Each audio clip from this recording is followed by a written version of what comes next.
الحمد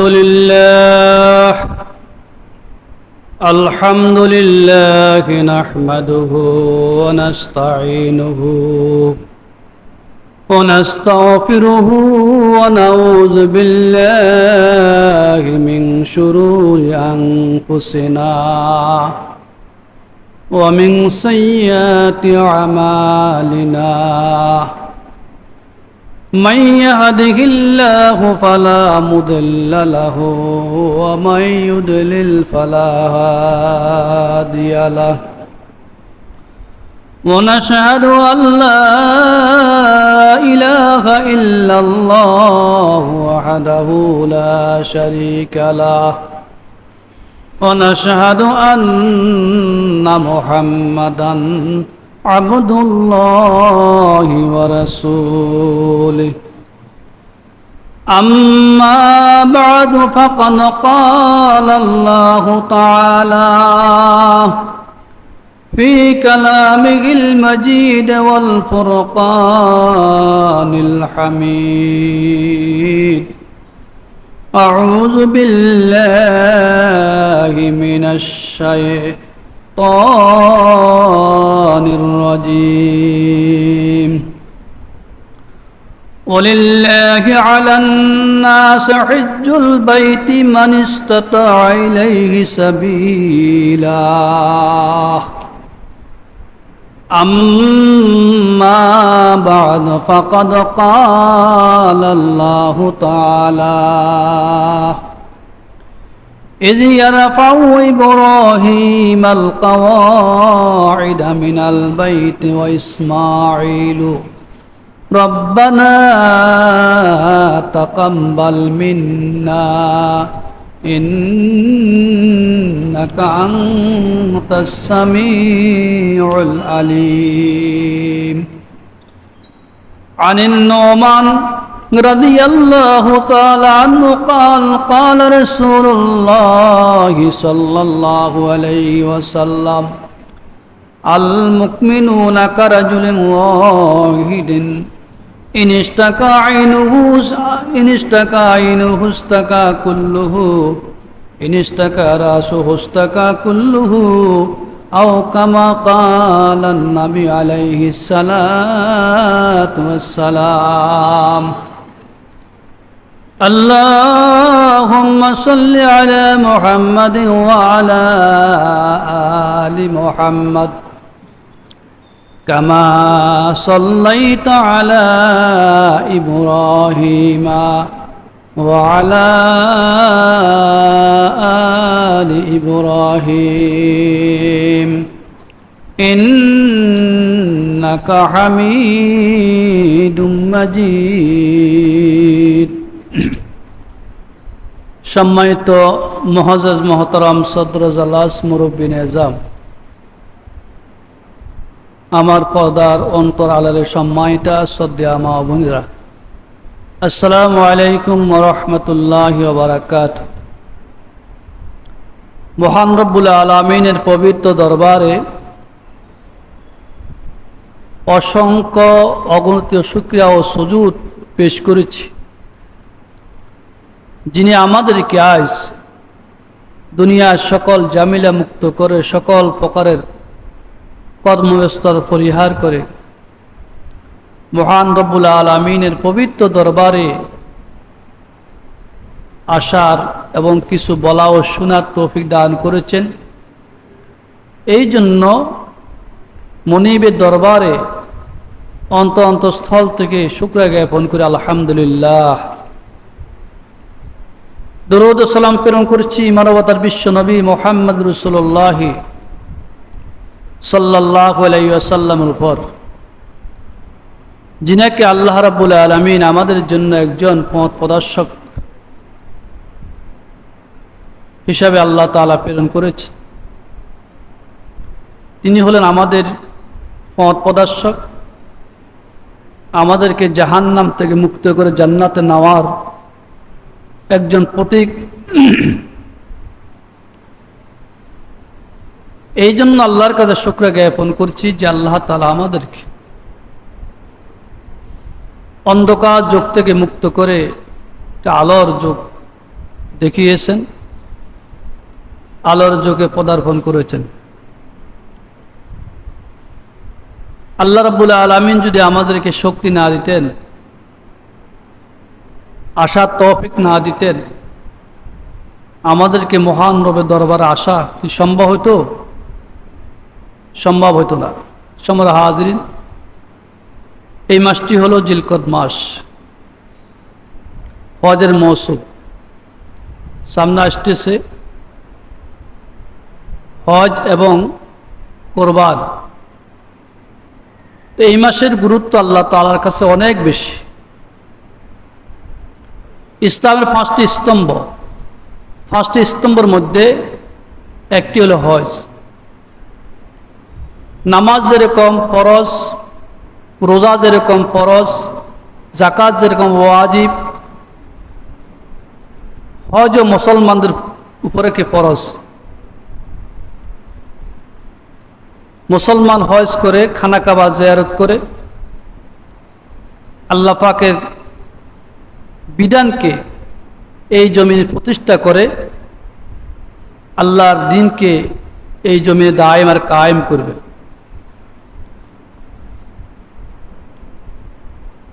হজ খুব গুরুত্বপূর্ণ একটি বিষয়।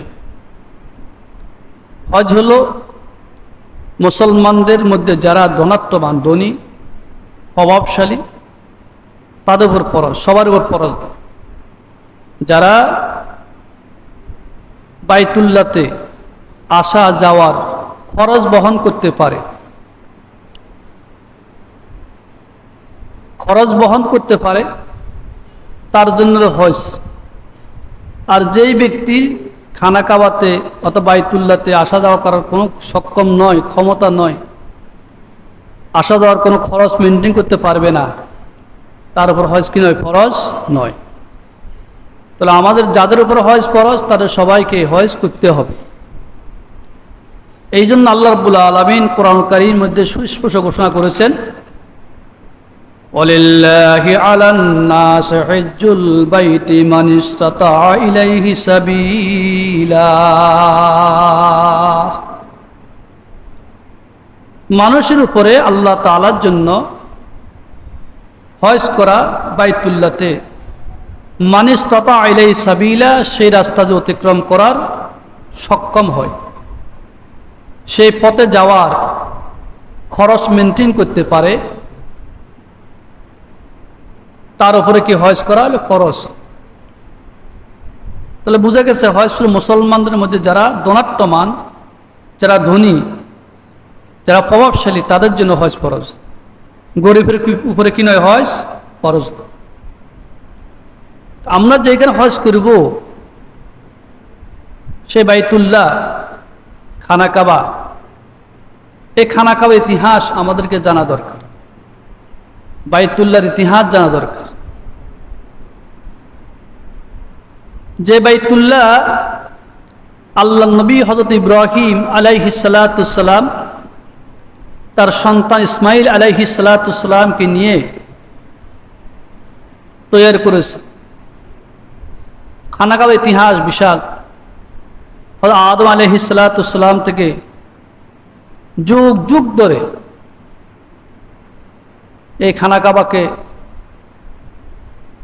নির্মাণ করেছেন, তৈরি করেছেন। এক এক আমলের জালেম বাদশারা খানা কাবাকে ভেঙ্গে চুরমার করে দিয়েছিলেন। এরপরে এক এক নবী এসে খানা কাবাকে দ্বিতীয়বার স্থাপন করেছেন।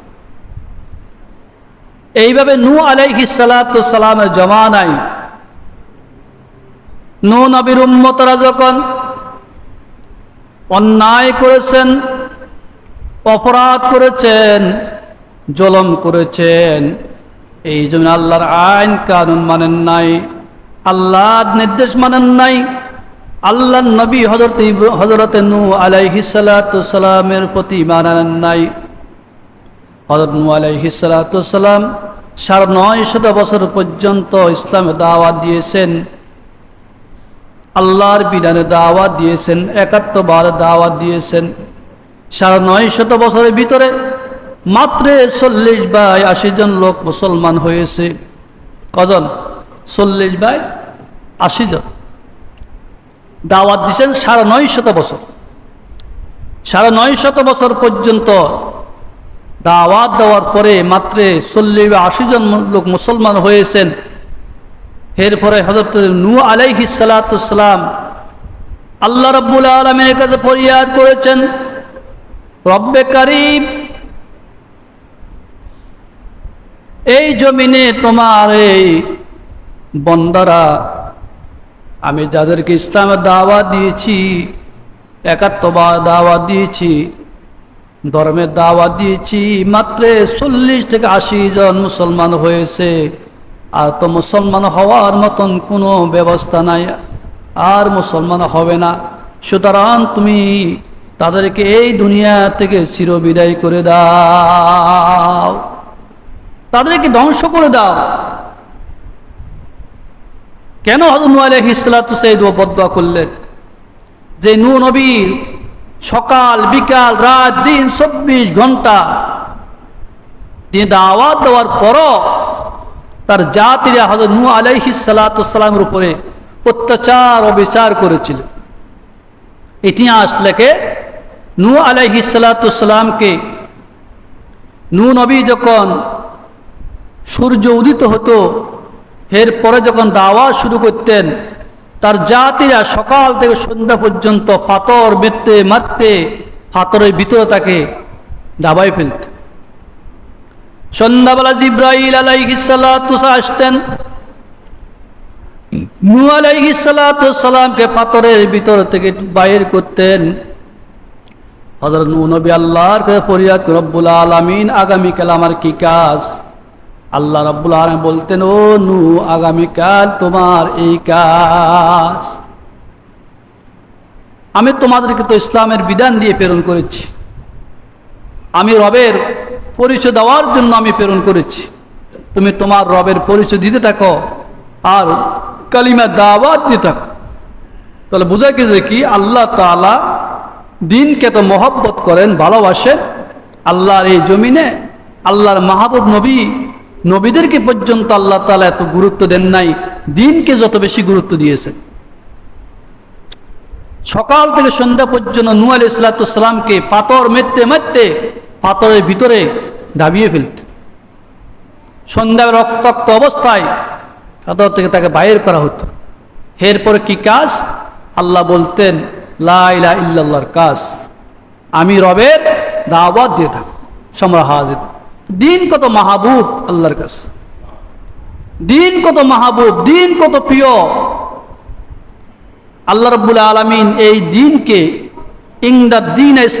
ইনদাল্লাহিল ইসলাম, ইসলামকে আল্লাহ রাব্বুল আলামিন মনোনীত করেছেন। আর শরীয়তকে, দিনকে আল্লাহ তাআলা বহুত গুরুত্ব দিয়েছেন। সেই দিন তো আমাদের মাঝ থেকে বিদায় হয়ে যাচ্ছে।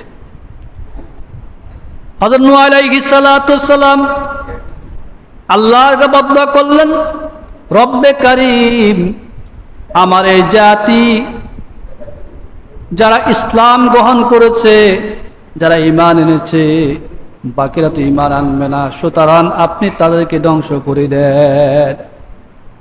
আল্লাহ তাআলা নূহ আলাইহিস সালাতু ওয়াসসালামকে নির্দেশ প্রদান করলেন, হে নূহ, তুমি একটা নৌকা তৈরি করো।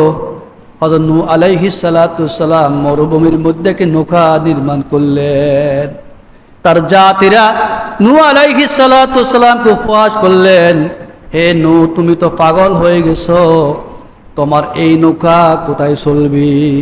কি বলেন? নৌকা চলতে পানি লাগবে না? নৌকা চলতে পানি লাগবে তো? এখন নৌকা চলতে হলে পানি লাগবে তো, পানির প্রয়োজন আছে না? এখন নৌকা চলতে হলে কত খাল লাগবে, নদী লাগবে। হ্যাঁ, আপনি এখন যদি হাতি লোড়ার মাঝে নৌকা তৈরি করেন, মানুষকে উপহাস করবে না? বলবে নৌকা তুমি কোথায় চালাইবা, কেন বানিস? তো নূহ আলাইহিস সালাতু ওয়াসসালামের আমলে তো সব মরুভূমি আর মরুভূমি ছিলেন। আল্লাহ নির্দেশ প্রদান করে, নূহ নৌকা তৈরি করো। নৌকা কেন তৈরি করতে বললেন?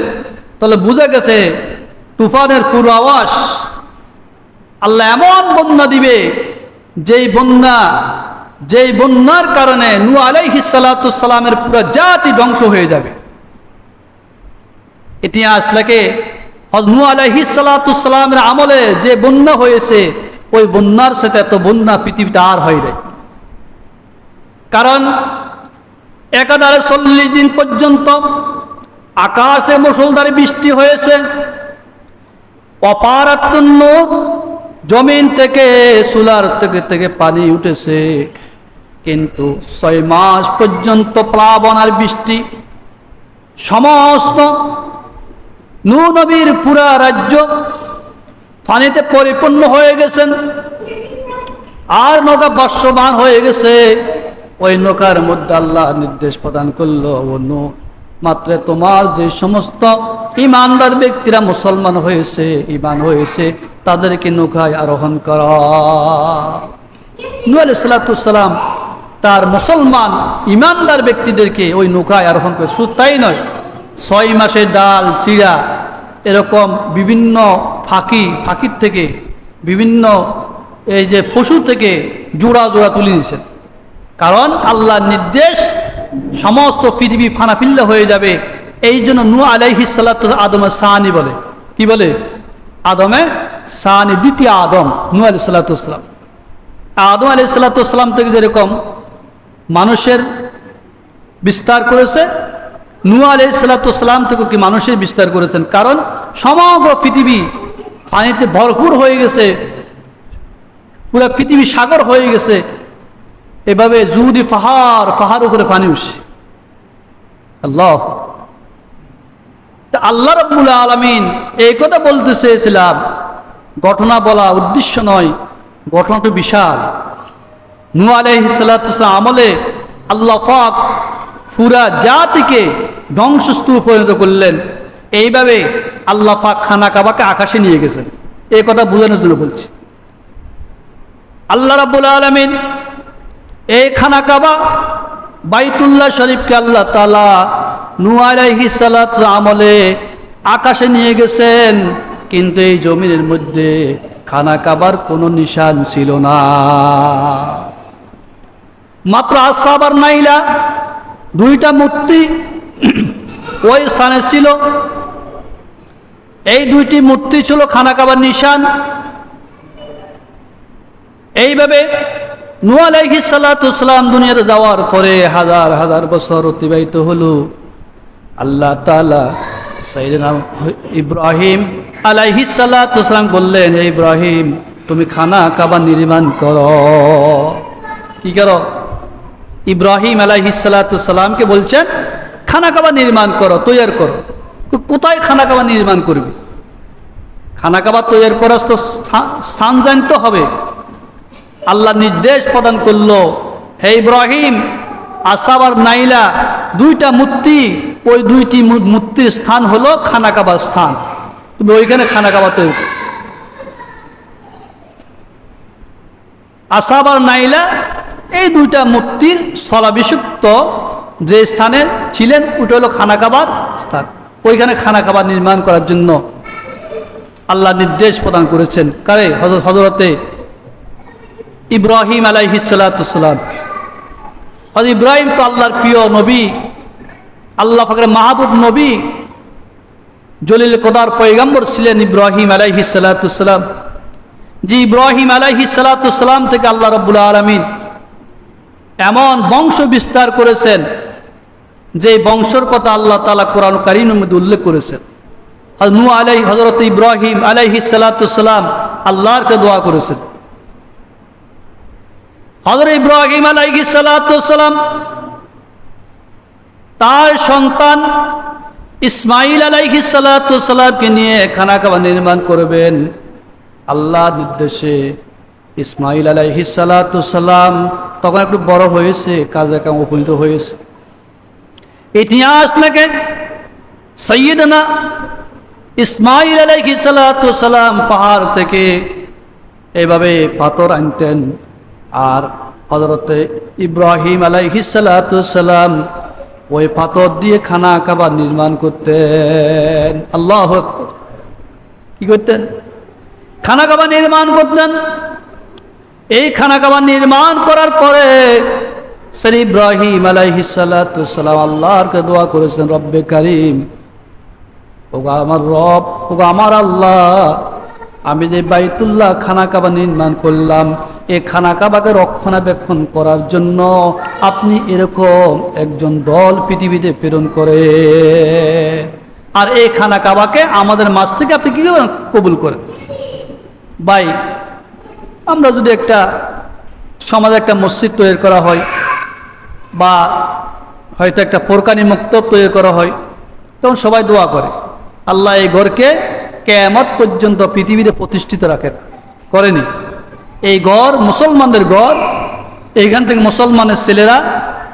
মুসলমানের ছেলেরা কি লেখাপড়া করবে, দিন শিখবে, কোরআন শিখবে। আর মসজিদ নির্মাণ কেন করা হয়? যে এই মসজিদে কিয়ামত পর্যন্ত যত মানুষ পৃথিবীতে আসবে মুসলমান, এরা নামাজ পড়বে। কি পড়বে? নামাজ পড়বে। এই মসজিদ হলো মানুষের সেজদার গা, সেজদা দেওয়ার স্থান। তারা আল্লাহকে সেজদা করবে। আল্লাহর এই জমিনে, আল্লাহর এই মসজিদের ভিতরে আল্লাহকে সেজদা দিয়ে আল্লাহর হুকুম পৃথিবীতে প্রতিষ্ঠা করবে। আক্ষের বিষয়, দুঃখের বিষয়, আজকে মসজিদগুলো খালি হয়ে গেছে না। আজকে মসজিদে নামাজ পড়ার মতন কোনো লোক নাই। জুমার দিনও আমরা নামাজ পড়ার মতন লোক পেতেছি না। পাওয়া যায় যখন 1টা বাজে, 1:20-25 বাজে খুতবা হাতে নেওয়ার সময়, তখন আমাদের মুসলমান ভাইয়েরা, এই মুসলমান জাতির আস্তে আস্তে মসজিদে ঢুকি। অর্থাৎ কোরআন হাদিস শোনারও কোনো প্রয়োজন নাই, কাবলাল জুমারও প্রয়োজন নাই, দখলে মসজিদ দরকার নাই, তাহিয়াতুল ওযুরও কোনো দরকার নাই। কোনো রকম ইমাম সাহেবের খুতবা শুনবো আর 2 রাকাত ফরজ নামাজ পড়ে বিদায় নিব। বাদাল জুমা তো পড়েনি, বাদাল জুমা পড়ে না। অথচ 10 রাকাত নামাজ কম্পালসারি পড়তে হবে। 4 রাকাত হলো কাবলাল জুমা, 2 রাকাত ফরজ, বাদাল জুমা 4 রাকাত, এই ক রাকাত? 10 রাকাত। 10 রাকাত নামাজ কমপক্ষে কম্পালসারি পড়তে হয়। 2 রাকাত ফরজ আর আগে পরে 4 রাকাত করে সুন্নাত মুআক্কাদা। অথচ আমরা বাদাল জুমা আদায় করি না। কত হতভাগা! আরে ভাই, আল্লাহ কি আপনার 2 রাকাত নামাজের জন্য কাঙ্গাল? কথা বলেন, কাঙ্গাল? আল্লাহর হাজার হাজার বাহিনী রয়েছে এই জমিনে আল্লাহর ইবাদত বন্দেগী করার মতন। এই জন্য আল্লাহ বলতেছেন, লিল্লাহি মা ফিস সামাওয়াতি ওয়া মা ফিল আরদ, আসমান জমিনে যা কিছু সব মহান রব্বুল আলামিনের জন্য। তো শ্রী ইব্রাহিম আলাইহিস সালাতু সালাম খানা কাবা তৈরি করেছেন কেন? আল্লাহর নির্দেশে এই খানা কাবাতে কিয়ামত পর্যন্ত হাজিরা হজ করবে, ওমরা করবে, বাইতুল্লাহতে হজ করবে কিনা? মদিনাতে বিশ্বনবী মুহাম্মদ রাসূলুল্লাহ সাল্লাল্লাহু আলাইহি ওয়াসাল্লাম রওজা শরীফ জিয়ারত করবে। এই সাইয়েদনা ইব্রাহিম আলাইহিস সালাতু সালাম তিনি খানা কাবা নির্মাণ করলেন। খানা কাবা তৈরি করার পরে আল্লাহকে দোয়া করলেন। আল্লাহ রাব্বুল আলামিন হযরত ইব্রাহিম আলাইহিস সালাতু সালামের এই দোয়াগুলিকে কোরআন কারীমে উপস্থাপন করেছেন। ইযে ইয়ারফাউ ইব্রাহিমুল কাওয়াইদা মিনাল বাইতি ওয়া ইসমাঈল রব্বানা তাকাব্বাল মিন্না ইন্নাকা আনতাস সামিউল আলিম। আমার আল্লাহ রাব্বুল আলামিন ফি রাহাবি মুহাম্মদুর রাসূলুল্লাহ সাল্লাল্লাহু আলাইহি ওয়াসাল্লামকে সম্বোধন করে বলতেন, হে মুহাম্মদুর রাসূলুল্লাহ সাল্লাল্লাহু আলাইহি ওয়াসাল্লাম, আপনি স্মরণ করেন যখন হযরত ইব্রাহিম এবং ইসমাঈল আলাইহিস সালাতু সালাম বাইতুল্লাহর ভিত্তি স্থাপন করলেন। কি করেছেন? বাইতুল্লাহর ভিত্তি স্থাপন করেছেন, বাইতুল্লাহ তৈরি করেছেন, খানা কাবা বানাইছেন। এই খানা কাবা বানানোর পরে কি দোয়া করেছেন আল্লাহ তাআলা, সেই দোয়ার কথা আল্লাহ বলতেছেন কোরআন কারীমে। রব্বানা তাকাব্বাল মিন্না ইন্নাকা আনতাস সামিউল আলিম।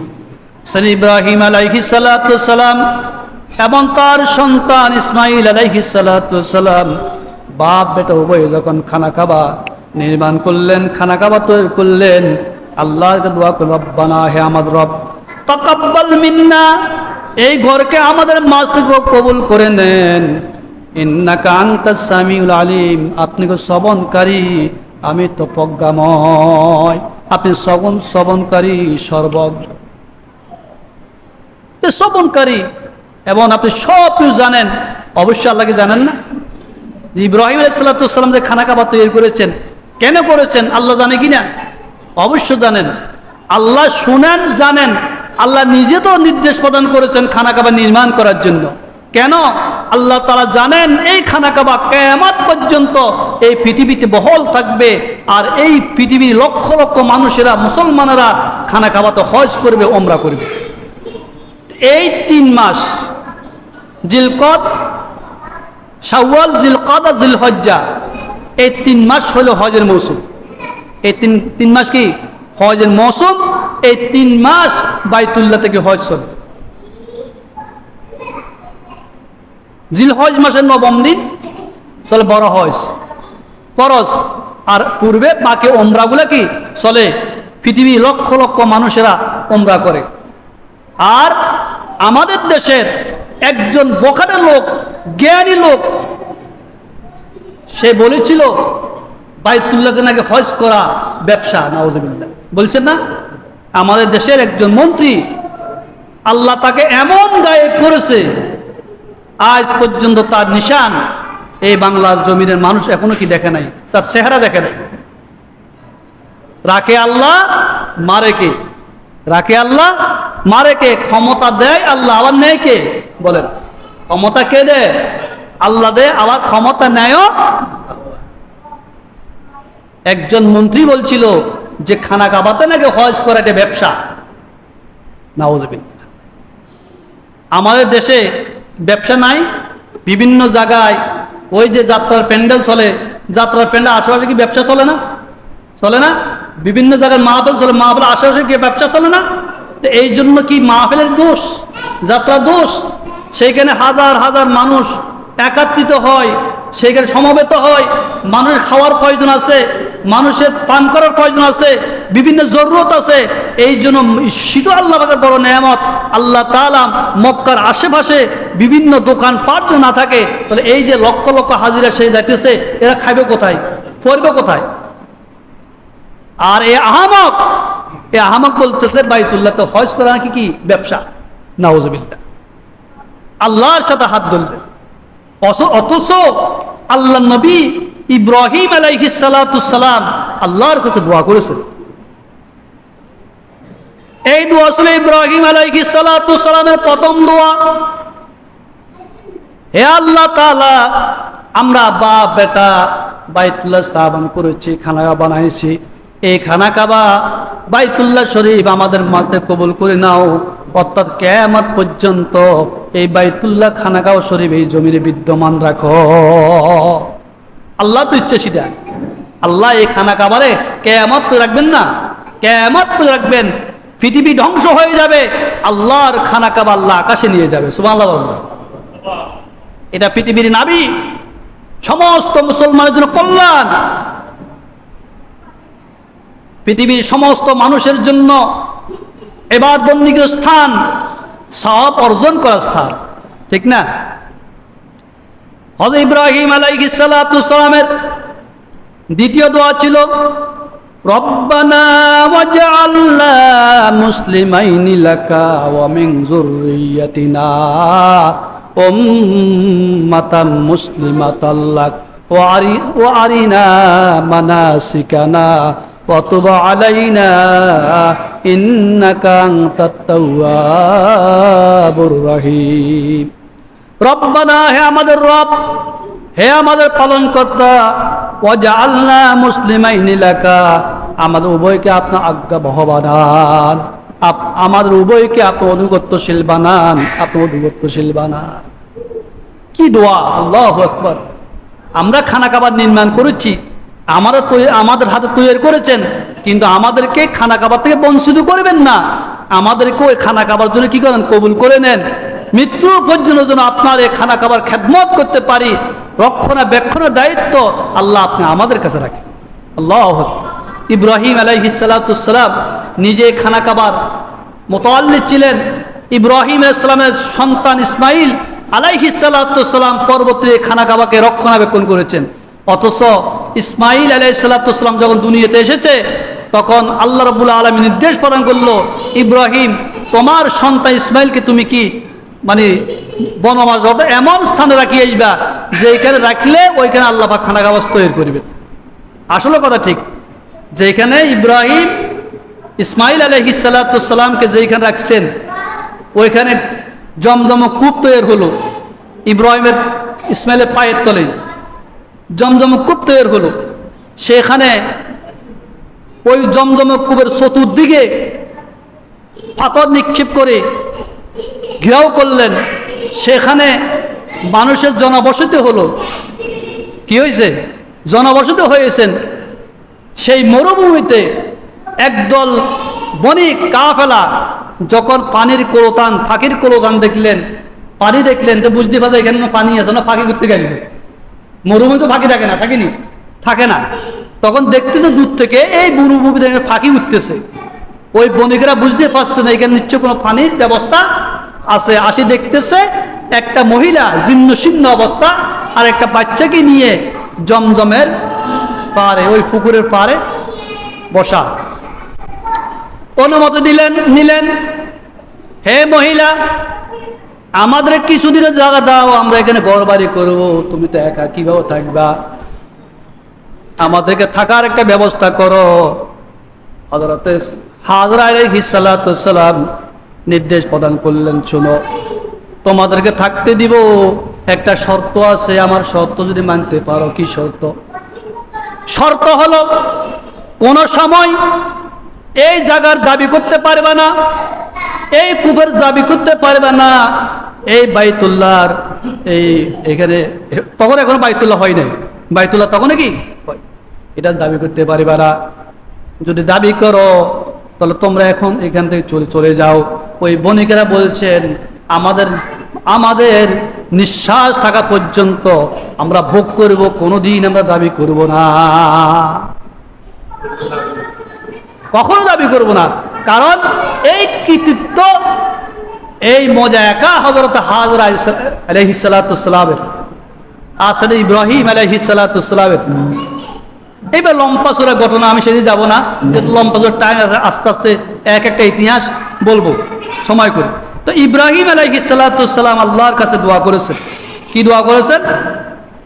শুধু আমাদের উভয়কে আপনার আজ্ঞাবাও বানান, শুধু এই দোয়া করে নাই, আল্লাহ দোয়া করেছে, রব্বে কারীম, কিয়ামত পর্যন্ত এমন একটি দল আমার যুররিয়াত থেকে, আমার বংশ থেকে আপনি পাঠান, যারা কিয়ামত পর্যন্ত এই বাইতুল্লাহতে হজ করিবে, উমরা করিবে। আল্লাহ, কি খালেস নিয়তে ইব্রাহিম দোয়া করেছে আল্লাহর কাছে, কি খালেস নিয়তে আল্লাহ পাক, আল্লাহর এই বান্দা কি তো আল্লাহকে দোয়া করেছেন, আল্লাহ তার বান্দার দোয়া কবুল করেছেন। উনি বলতেছেন, ওনার কথাগুলো আল্লাহ কোরআনে রেকর্ড করেছেন, কোট করেছেন এইভাবে, وَمِنْ ذُرِّيَّتِنَا أُمَّةً مُسْلِمَةً لَكَ وَأَرِنَا مَنَاسِكَنَا وَتُبْ عَلَيْنَا إِنَّكَ أَنْتَ التَّوَّابُ الرَّحِيمُ। সৈয়দ ইব্রাহিম আলাইহিস সালাম বললেন, ওয়ামিন যুররিয়াতিনা উম্মাতাম মুসলিমাতাল লাক, আমার বংশ থেকে, আমার যুররিয়াত থেকে একটি অনুগত দল সৃষ্টি করেন, একটি অনুগত দল তৈরি করেন। কেন? ওয়ারিনা মানাসিকানা, এদেরকে আপনার হজের রীতি শিক্ষা দেন, হজের নিয়ম কানুন শিক্ষা দেন। ওয়াতুবা আলাইনা, আমার তওবা কবুল করেন, আপনি তো মেহেরবান। এমন এক দল আমাদের বংশ থেকে আমার বংশ থেকে এমন একটি দল আপনি তৈরি করেন যে দল কিয়ামত পর্যন্ত আপনার এই জমিনে আপনার দ্বীন প্রতিষ্ঠা করবে, আর এই বাইতুল্লাহর খানা কাবার রক্ষণাবেক্ষণের দায়িত্ব পালন করবে। এইখানে শিরক মুক্ত, রাহাজানি মুক্ত, সন্ত্রাস মুক্ত একটা দেশ আমাদের উপহার দিবে। আল্লাহ বলতেছেন, আল্লাহ রাব্বুল আলামিন ইব্রাহিম আলাইহিস সালাতু সালামের দোয়াকে এমনভাবে কবুল করেছেন, ইব্রাহিমের দোয়ার ফসল তার যুরিয়াত থেকে, বংশ থেকে এমন একজন নবী আল্লাহ তাআলা পৃথিবীতে প্রেরণ করেছেন যেই নবী হলো খাতামুন নবিয়্যিন মুহাম্মদুর রাসূলুল্লাহ সাল্লাল্লাহু আলাইহি সাল্লাম, আমাদের প্রিয় নবী মুহাম্মদুর রাসূলুল্লাহ। কিয়ামত পর্যন্ত আনেওয়ালি উম্মতরা এই নবীর আদর্শ মেনে খানা কাবাতে উমরা হজ সব কিছু করতে থাকে, করবে কিনা?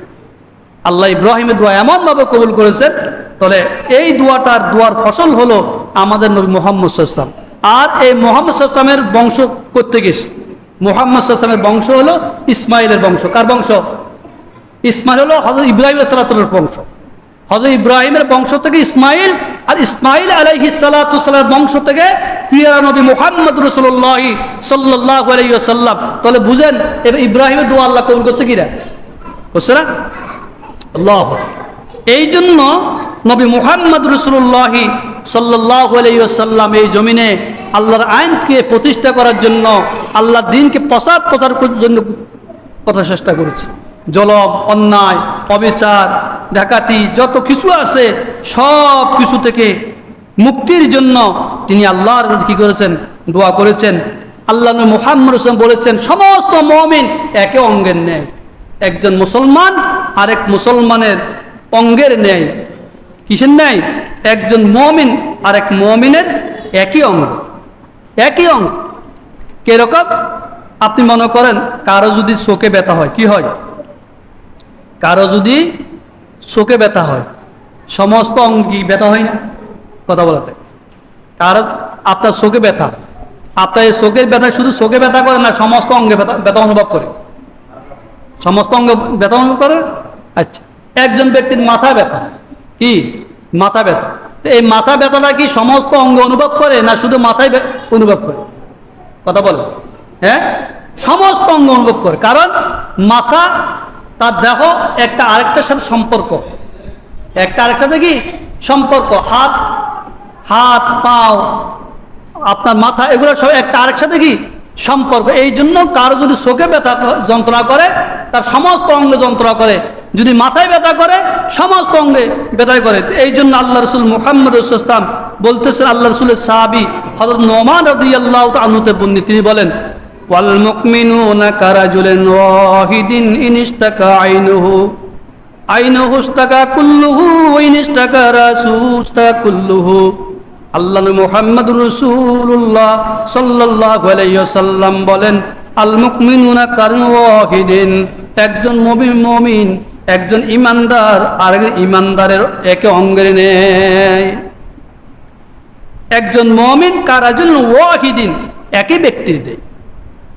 ইনইশতাকা আইনুহু ইনইশতাকা কুল্লুহু, তার যদি চোখে ব্যথা হয়, চোখে ব্যথা করে, যন্ত্রণা হয়, তার সমস্ত অঙ্গে যন্ত্রণা করে কিনা? যন্ত্রণা করে। ইনইশতাকা রাসুহু ইনইশতাকা রাসুহু ইশতাকা কুল্লুহু, তার যে মাথায় ব্যথা করে, ওই মাথায় ব্যথা তার সর্বাঙ্গে অনুভব করে। এই মাথা ব্যথা সর্বাঙ্গে অনুভব করে। অর্থাৎ আল্লাহ রাসূল মুহাম্মদ সাল্লাল্লাহু আলাইহি ওয়াসাল্লাম এটাই বুঝাইছেন যে পৃথিবীর সমস্ত মুসলমান, সকল ইমানদার, এক ইমানদার আরেক ইমানদারের এক অঙ্গের নেই। একজন মুসলমান যদি ব্যথিত হয়, ব্যথায় ব্যথিত হয়, আরেকজন মুসলমান তার ব্যথায় ব্যথিত হইতে হবে। একজন মুসলমান যদি আঘাতপ্রাপ্ত হয়, তার এই মুসলমান আঘাতপ্রাপ্ত আরেকজন মুসলমান সেও কি আঘাতপ্রাপ্ত হতে হবে।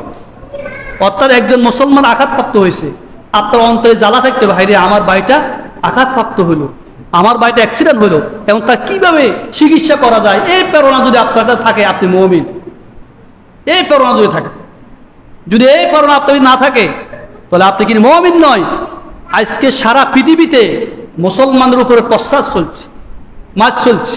এই যে ইন্ডিয়াতে দুই একদিন পূর্বে কি বড় হয়েছে না, একটা অঙ্গরাজ্যের মুসলমানের উপর নির্মমভাবে অত্যাচার করতেছে, মুসলমানের ঘর বাড়ি সব ধ্বংস করে দিচ্ছে, কিন্তু মুসলমানের উপরে আক্রমণ করতেছে। তো কারণ কি? কি সত্যতা? কি মুসলমানকে তাদেরকে মারছে, তাদের উপর আক্রমণ করছে? আক্রমণ করে নাই, তাদের ক্ষমতা, তাদের কি ক্ষমতা, এই ক্ষমতার মস্তদের কারণে ক্ষমতা অন্ধ হয়ে গেছে, এই জন্য ভালো মন্দ কিছু বুঝে না, একজন মুসলমানের উপর আক্রমণকে দ্বিধাবোধ করে না। আরে আল্লাহ তো তাকাই রয়েছে, তোদের কথা আল্লাহ ধ্বংস করবে কিনা?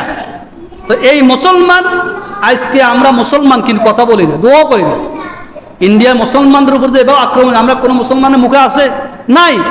এই যে ইরান, ফিলিস্তিনের মুসলমানের উপরে যে বছরকে বছর এইভাবে হামলা মামলা, এইভাবে হত্যা খুন করতেছে, কিন্তু আমরা কোনো মুসলমান কথা বলি না, দোয়া করি না।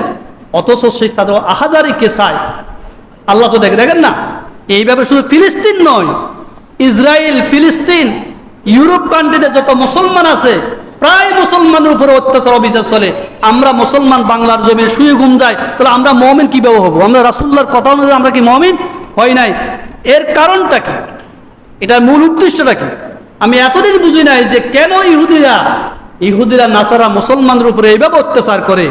একটা কারণ, কিন্তু মুসলমান যদি তাদের ধর্ম মানতেন, মুসলমান যদি তাদের আদর্শ মানতেন, মুসলমান যদি তাদের কালিমা স্বীকার করতেন, তাদের সেই তাদের ধর্ম স্বীকার করতেন, তখন তাদের কাছে ভালো লাগতো। যতক্ষণ পর্যন্ত মুসলমান তাদের অনুগত না করবে, ততক্ষণ কোনো মুসলমান তাদের কাছে ভালো থাকবে না।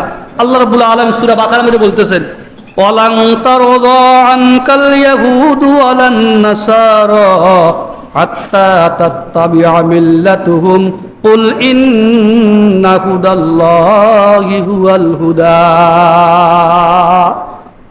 আমার আল্লাহ রাব্বুল আলামিন বলেন, ওয়ালান তারদা আনকাল ইয়াহুদু ওয়ালান নাসারা, ততক্ষণ পর্যন্ত কোন ইহুদি নাসারা মুসলমানের উপরে সন্তুষ্ট হবে না, খুশি হবে না, হাত্তা তাত্তাবি মিল্লাতাহুম, যতক্ষণ পর্যন্ত তোমরা তাদের ধর্ম পালন না করবে। দেখছেন, তাদের ধর্ম, তাদের কর্ম, তাদের অনুকরণ যতক্ষণ না করিবা, ততক্ষণ পর্যন্ত কোনো ইহুদি, কোনো নাসারা তোমাদের উপর সন্তুষ্ট হবে না। তবে কারণটা তো এটাই। আল্লাহ বলতেছেন, কুল ইন্না হুদাল্লাহি হুয়াল হুদা, হে নবী বলে দিন, ইন্নাল হুদাল্লাহ, আল্লাহর পথ হলো হুয়াল হুদা, সঠিক পথ। কার পথ? আল্লাহর পথ হলো সঠিক পথ। তো যতই কিছু হোক না কেন, আল্লাহর পথ অবলম্বন করো, আল্লাহর জমিনে আল্লাহর আইন মতো চলো, যে 5 ওয়াক্ত নামাজ পড়ো, শরীয়তে বিধি বিধান মতো চলো। একজন মুসলমান যদি আরেক মুসলমানের কি করে একরাম করে, এই একরাম সব আল্লাহ কি হাদিস শরীফে আছে, যদি কোনো মুসলমান ভাইয়ের হাত থেকে একটা লাঠি পড়ে যায়, সে লাঠিটা যদি একজন মুসলমানের হাতে তুলে দেয়, সে তাকে আল্লাহ রাব্বুল আলামিন একটা কি সব দিবেন, এতেকা করলে যে ওই সব আল্লাহ পাক তার আমলনামায় দান করে। তো আমরা মুসলমান কেন এখন একে অপরের সাথে হিংসা বিদ্বেষ কেন করব? হিংসা বিদ্বেষ কখনো করব না। একে অপরের প্রতি কি হবে? ভাই বা ভ্রাতৃত্ব বন্ধন তৈরি করব। আমার এই জীবন একদিন ধ্বংস হয়ে যাবে না? একদিন ধ্বংস হয়ে যায়।